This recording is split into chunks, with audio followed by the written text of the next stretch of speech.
그렇다면 이제 사태 자체로 나아가려는 후설의 현상학의 작업이 하이데거가 존재화 시간에서 수행하는 존재론의 작업하고 어떻게 관련이 되는지를 알아봐야 하는데, 근데 그러려면 이제 기본적으로 하나 기억해 두시면 좋은 게, 제가 위에 공식으로도 써놨지만 하이데거가 얘기하는 존재한다라는 말은 후설이 현상학에서 대상이 우리 의식에 주어진다라고 말할 때 그 주어진다라는 말하고 근본적으로 다르지 않다라는 걸 염두를 해두시면 굉장히 존재화 시간을 읽어나갈 때 도움이 많이 되거든요. 근데 제가 왜 이걸 여기서 얘기를 먼저 하고 시작을 하려면은, 사람들이 존재화 시간을 읽으면서 되게 어려워하는 부분 중에 하나가 하이데거가 존재, 존재자, 뭐 존재론적, 존재적 이런 표현들을 굉장히 많이 자기 책 안에서 이렇게 사용을 하는데, 그게 굉장히 추상적인 개념이다 보니까 사람들이 이걸 어떻게 이해해야 될지 막막해하는 경우가 되게 많더라고요. 그래서 무슨 존재라는 게 무슨 플라톤의 이데아처럼 허공에 뭐 동동 떠 있는 그런 대상인가라고 생각하시는 분들도 많은데, 근데 그게 아니라 사실 존재라는 거는 대상이 우리에게 주어지는 방식을 표현하는 하나의 용어거든요. 그러니까 대상이 우리에게 주어진다라는 거를, 후설의 그런 주어진다라는 개념을 하이데거는 대상이 우리에게 존재한다라는 말로 표현하는데, 이게 제일 쉽게 생각하면 어떤 거냐면은, 예를 들어서 지금 제 앞에는 가방이 하나 놓여 있는데, 이 가방이라는 게 어떤 존재인가 했을 때, 제가 가방을 이건 내가 매기 위해 쓰는 대상이라고 한다면은, 이건 가방이라는 건 둘러매기 위한 존재가 되는 것이고,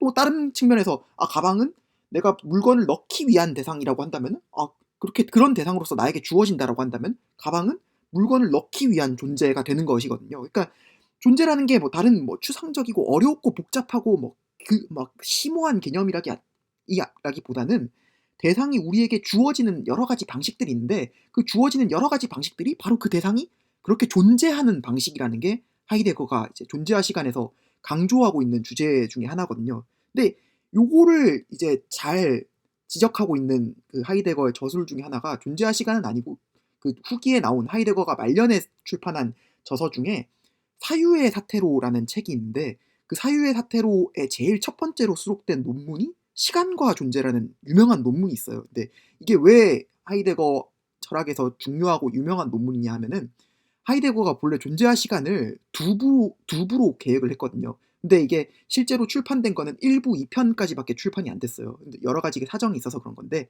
근데 원래 출판되기로 예정되어 있던 그 2부에 들어가기에 앞서서 1부 3편의 글의 제목이 그 시간과 존재라는 제목으로 그 글이 쓰여질 예정이었거든요. 그리고 그 글이 쓰여지고 난 다음에 이제 존재와 시간 2부에서 서양 철학의 역사를 이제 해체하는 작업이 시작될 예정이었는데, 근데 이게 하이데거가 나중에 보니까 이게 자기 내부적인 모순이 있는 기획이었다라는 거를 발견하게 되고, 그 기획을 철폐하게 되면서 존재와 시간이 미완성으로 남게 되거든요. 근데 그 똑같은 제목, 시간과 존재라는 존재와 시간 1부 제3편의 제목으로 쓰일 예정이었던 그 글의 제목이 이제 후기의 사유의 사태로의 시간과 존재라는 논문으로 출판이 되어서, 하이데거 연구자들은 이제 이 시간과 존재라는 내용이 그럼 존재와 시간 후기에 어떤 하이데거 사상의 변화를 담고 있는가라는 그런 관심 때문에 많이 연구하는 그 논문이기도 하거든요. 근데 그걸 떠나서라도 요 논문에서 하이데거가 되게 재밌게, 되게 중요하게 강조하고 있는 것 중에 하나가,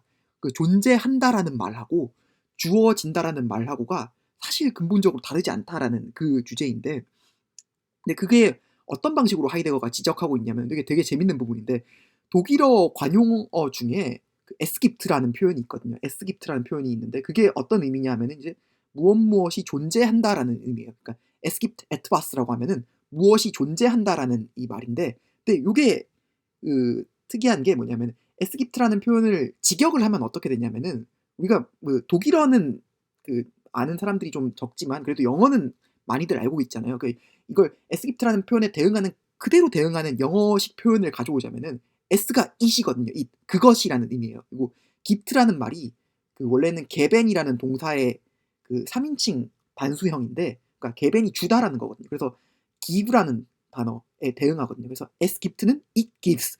그것이 무엇을 준다라는 말에 대응을 하거든요. 그래서 as gift et bas라고 하면 그것이 무엇을 준다라는 의미인데, 우리말로 제가 이 표에도 나왔지만 이렇게 대응을 하는데, 근데 그것이 무엇을 준다라는 그 직역을 해서 표현할 수 있는 독일어의 관용어가 어떤 의미를 지니고 있냐면, 무엇이 존재한다라는 의미를 지니고 있다는 거죠. 그러니까 그것이 무엇을 준다가 무엇이 존재한다라는 의미로 독일어에서는 그대로 사용되고 있다는 거죠. 하이데거가 딱 이거를 이제 시간과 존재에서 지적을 하면서 대상이 존재한다는 것이 사실은 대상이 그렇게 주어지고 있다라는 의미와 다르지 않은 거다. 내가 말하는 존재한다라는 말은 그것이 그렇게 주어지고 있다라는 말하고 근본적으로 동일한 의미로 이해가 되어야 된다라는 걸 시간과 존재에서 지적을 하고 있는데 제가 그 구체적인 구절을 한번 가져와 볼게요.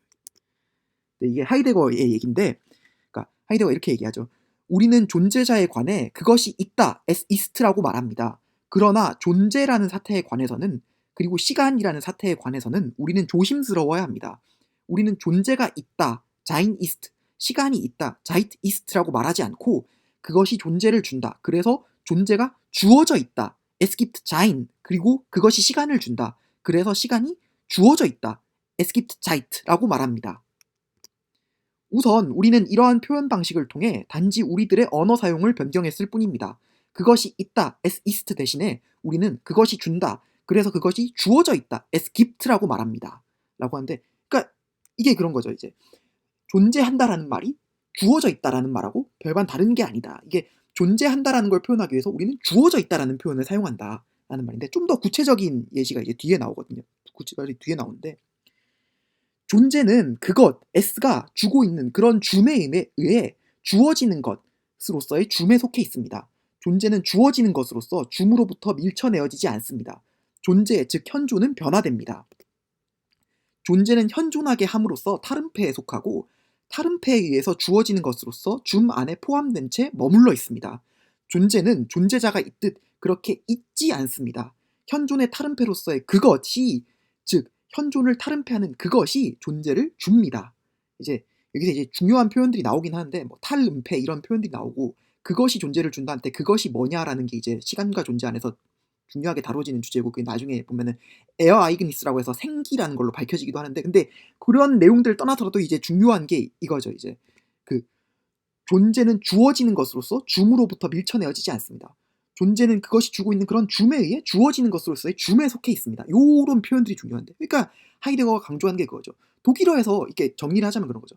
독일어에서 에스깁트라는 표현이 있지 않느냐. 그게 존재한다라는 표현이지 않느냐. 근데 그게 동시에 무슨 뜻이냐면 그것에 의해서 무엇인가가 주어지고 있다라는 그런 뜻이지 않느냐. 그래서 내가 말하는 존재라는 게 주어짐의 의미에서 이해가 되어야 되는 것이다라는 게 요에서 강조가 되고 있는 내용인 거죠.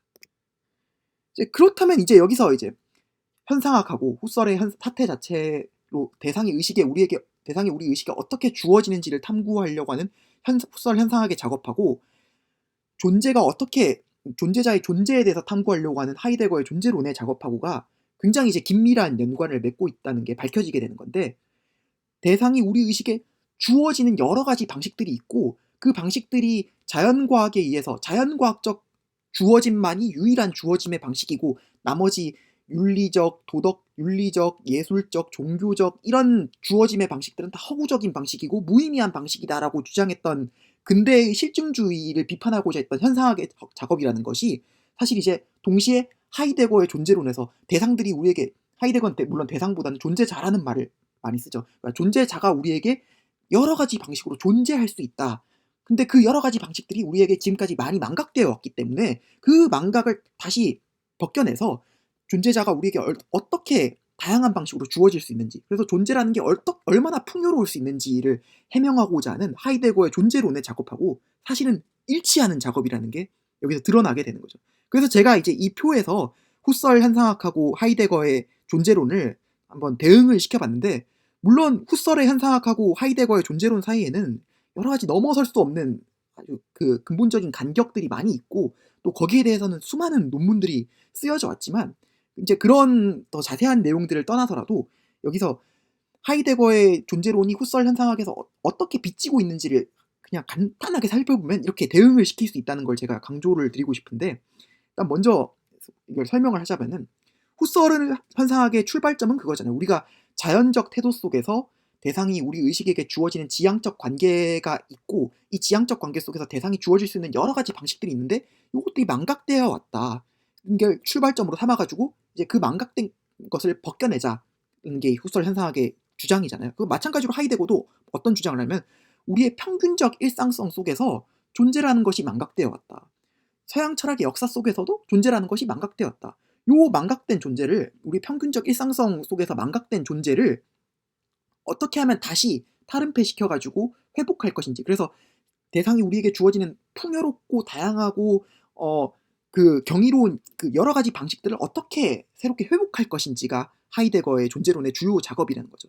그럼 이 작업을 수행하기 위해서 어떤 전환점이 있느냐? 자연적 태도 속에서 어떻게 벗어날 것인가? 평균적 일상성 속에서 어떻게 벗어날 것인가? 라고 했을 때 그 전환점이 후설 현상학에서는 판단 중지거든요. 그러니까 내가 이때까지 자연과학적 태도를 가지고서 대상을 규정하려고 했던 시도들에 대해서 판단 중지를 하고 괄호치기를 하고 대상이 우리 의식과 맺고 있는 지향적 관계라는 걸 한번 있는 그대로 한번 살펴보자라는 게 후설 현상학의 작업인 것이고 하이데거는 요걸 이제 어떤 식으로 전환을 시키냐면은 우리의 평균적 일상성 속에서 우리가 망각하고 있는 존재를 새롭게 발견하기 위해서는 불안이라는 근본 기분, 그러니까 하이데거는 처해 있음이라는 표현을 쓰거든요. 베핀들리카이트라는 표현을 쓰는데 그 불안이라는 처해 있음, 불안이라는 기분에 주목을 해야 이 존재라는 것이 드러난다라는 얘기를 하는 거거든요. 그러니까 판단 중지가 현상학적 환원의 그 하나의 방법이 되는 것처럼 후설 현상학에서 판단 중지가 현상학적 환원의 방법인 것처럼 하이데거는 불안이라는 그 기분을 통해서 존재에 접근하려고 하는 거죠. 그럼 이렇게 판단 중지와 불안을 통해 발견되는 것은 무엇인가? 후설한테서는 그게 초월론적 자아인 것이죠.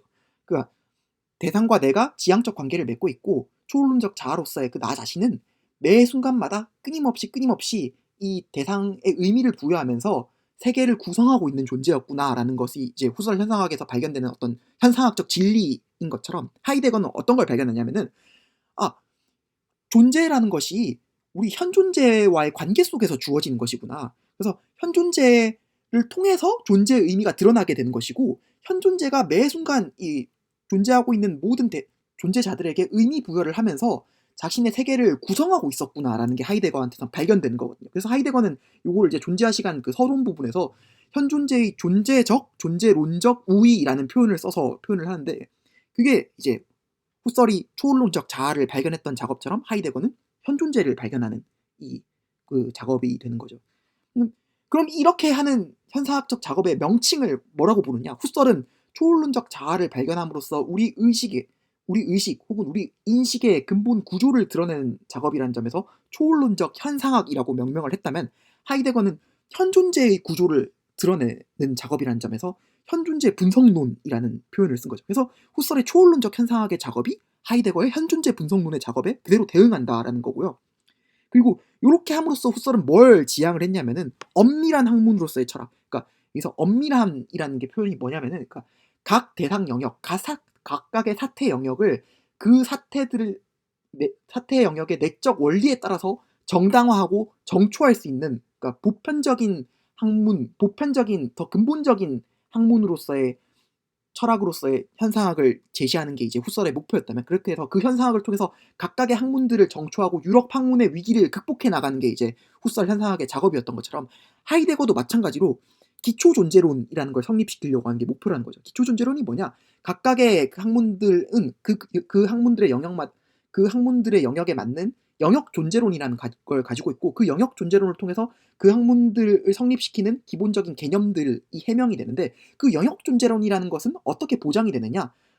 하이데거가 현존재 분석론을 통해서 성립시키는 기초 존재론이라는 걸 통해서 보장이 된다. 그래서 기초 존재론이라는 것을 통해서 영역 존재론을 정초하는 작업을 한다. 이게 이제 후설의 현상학하고 하이데거의 존재론이 일맥상통하는 그 근본적으로 같은 어떤 철학적인 목표를 지향하고 있는 부분이라는 거죠.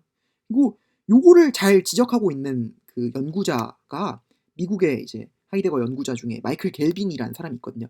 근데 그 사람이 이제 자기의 하이데거 존재와 시간 코멘터리에서 요런 그걸 얘기를 하는데 요게 이제 마이클 갤빈의 존재와 시간 코멘터리 제1판에 나오는 내용인 것 같아요. 제가 이제 영문판으로는 제2판을 살펴봤는데 제2판에는 딱 이 구절이 없더라고요. 아마 그래서 우리 국내에 번역된 거는 제1판인 것 같은데 그래서 그 1판의 내용을 이제 제가 인용을 해봤거든요. 어떻게 갤빈이 얘기했냐면은 주저되는 바 없지 않으나 잠정적으로 초기의 용어를 빌려 표현하자면 존재와 시간의 문제는 초월론적 자아에 대한 현상학적인 묘사라고 표현할 수 있다. 이 부분이 이제 중요한데 초월론적 자아에 대한 현상학적인 묘사라고 표현할 수 있다.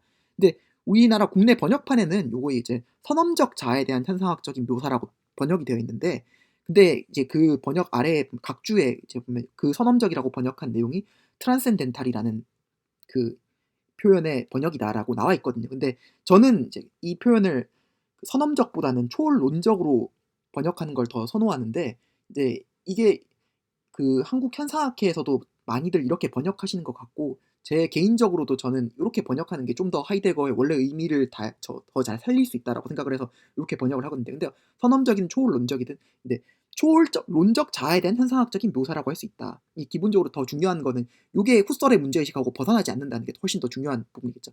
즉 이 문제는 우리가 우리의 존재 자체에 있어서나 또는 외계에 대한 우리의 인식에 있어서 우리 자신을 자유롭고 결정적인 요소로 자각하게 하는 우리 인식의 최초의 명령을 표현한다는 것이다.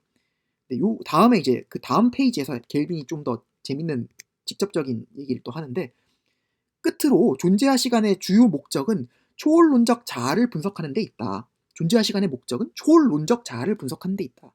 이러한 분석을 수행해 나가면서 하이데거는 이 단일한 작업을 훨씬 넘어서서 사색의 앞날이 그의 저작에 의해 이미 막대하게 영향을 받았던 것이다.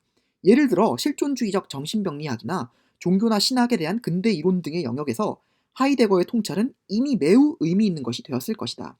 요게 이제 무슨 말이냐면, 존재와 시간의 중요한 목적, 그러니까 현존재 분석론이라는 그 작업은 초월론적 자아를 분석하는 데 있다. 그러니까 후설이 했던 초월론적 현상학의 작업하고 일맥상통한다. 그래서 이게 뒤에 나오는 것처럼 후설이 초월론적 자아에 대한 분석을 통해서 개별 학문들의 영역을 정초하려고 했던 것처럼, 하이데거도 현존재 분석론을 통해 기초존재론을 성립시킴으로써 개별 학문 영역의 영역 존재론을 정초할 수 있는 그런 철학을 제시하려고 했다. 그래서 하이데거의 작업이 단순히 철학의 영역을 넘어서서 여기 보면 실존주의적 정신병리학이나 종교나 신학에 대한 근대 이론 등의 영역에까지 막대한 영향을 이제 주게 되는 걸로 나아가게 된다는 거죠.